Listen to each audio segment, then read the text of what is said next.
আজকে বলবো শাহরুখ খানের আপকামিং মুভি কিং মুভির কথা। ভাই এই মুভির টিজারে যা দেখাইছে তা ধারণার বাইরে ছিল। কেননা মুভি শাহরুখ খান তার ৬০তম জন্মদিনে তার ফ্যানদেরকে এরকম একটি সারপ্রাইজ দিবে তা ধারণার বাইরে ছিল, মানে কেউ ভাবতেই পারেনি।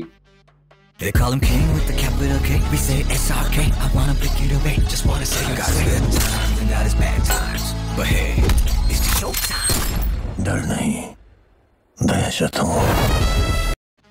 আজকে শাহরুখ খানের জন্মদিন, এই উপলক্ষে ফ্যানদের উদ্দেশ্যে তার একটি টিজার শাহরুখ খানের ফেসবুক পেজে, ইউটিউবে এই টিজারটি ছেড়েছে তার কিং মুভির।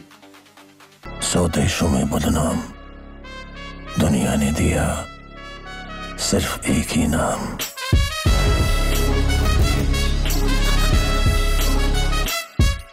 শাহরুখ খানের কিং মুভি হয়তোবা 2026 সালে আবারও ধামাকা হতে চলেছে, যেরকমটা আমরা আগামী বছর দেখিয়েছি। कितने खून किए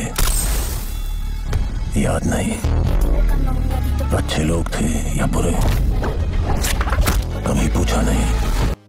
নতুন নতুন মুভির রিভিউ পেতে আমার এই চ্যানেলটিকে তোমরা সাবস্ক্রাইব করে রাখিও। আর হ্যাঁ, ভিডিওটি ভালো লাগলে ভিডিওতে লাইক দিও। খোদা হাফেজ। পরবর্তী ভিডিওতে তোমাদের সাথে আবারও দেখা হবে।